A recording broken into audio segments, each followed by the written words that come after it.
Palibog Manito.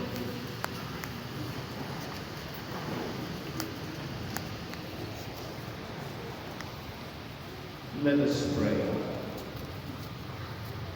Renewed by this bread from the heavenly table, we beseech you, Lord, that being the food of charity, it may confirm our hearts and steer us to serve you in our neighbor, through Christ our Lord. Amen.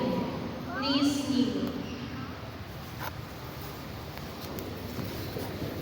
Pag-ampo alang sa pagatiman sa kabuhatan, makaanggahon nga Diyos. Aniya ikaw sa tibuok kalibutan, ug giya sa pinakagamay nimong mga binuhat.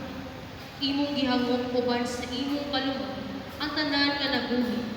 Ibubo ka namo ang gahom sa imong bugma, nga unta among panaligdan ang kinabuhi ug katahon.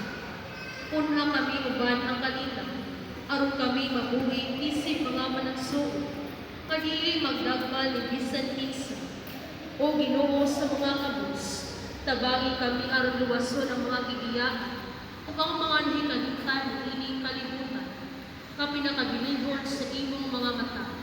Hatagi sa kaayuhan ang among mga kinabuhi, nga among panaligdan ang kalibutan, ug dili mo tutong tingin.